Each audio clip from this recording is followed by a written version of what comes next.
A few years ago, this old Tony did a video on a PVC ball valve and how the ball components and seal components were injection molded right into the part. Ever since then, I've been curious about the design and assembly of these surprisingly cheap brass garden shutoff valve and splitter valve and manifold fittings. I've always wondered, you can't cast those pieces into here. So how are these assembled? And what can we learn about possibly fixing them or servicing them based on how they're put together? This is one that I had an aluminum cheap garden hose seize onto, and it unthreaded this end right off of the fitting here, right off the valve, and I lost it. So I want to take this one apart and look at it. And that hex always had me thinking that this could be disassembled to see how it's put together. I already pulled the screw out of the valve at the top, so I'm going to take that handle off. That with the hex, with this clamped in a vise, the hex lets this get unscrewed. There's an O-ring here, so if it was ever leaking, I guess this would be the outlet here. So if this was ever leaking here, that O-ring could be replaced. And then we have access to the actual ball components and seals. So there's a seat here, probably Teflon or similar. I looked and these are not, I couldn't immediately find replacements, but I'm sure with a little bit of research you could also find these. I doubt these probably wear out very easily unless something gets jammed in the valve and chews it up.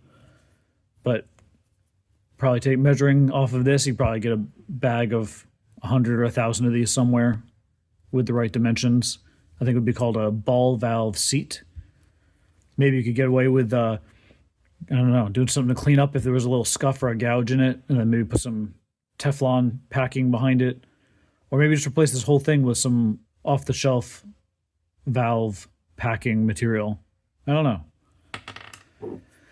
So all that's left on this piece is just that O-ring. There's nothing else here. There's a little pocket where that seat sits. And then it took me a minute earlier to figure out how to get the actual ball out. Closing the valve, and then it comes right out.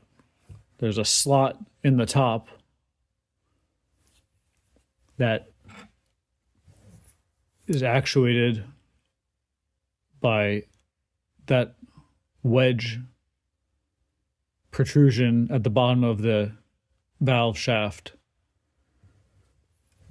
So if it's leaking out of the stem here, out of the valve stem, that can be fixed with two O-rings on this. I imagine these are going to be a pretty common size, either in one of these universal kits or going to the hardware store and digging around to find these. I would just take them off and replace them with a little bit of silicone paste, put it back together. And then in the bottom, there's one more seat.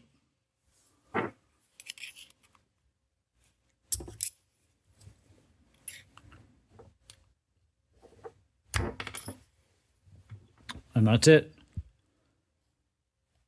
So in my case, I've got this broken down. I'm going to put this in my brass and bronze scrap bin because with the missing piece, there's nothing else I can do here. And yeah, that's it. So we've got the main valve body,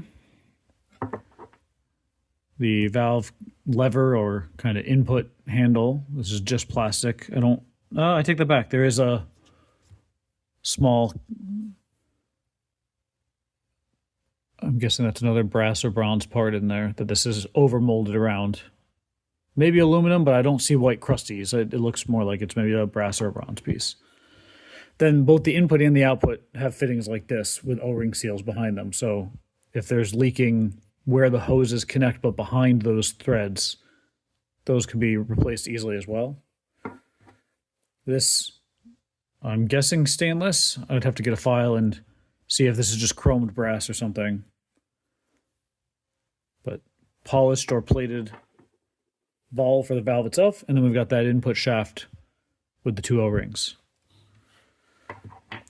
That's it. Hopefully this breakdown helps somebody trying to figure out how to either take this apart or fix a leak. Thanks for watching.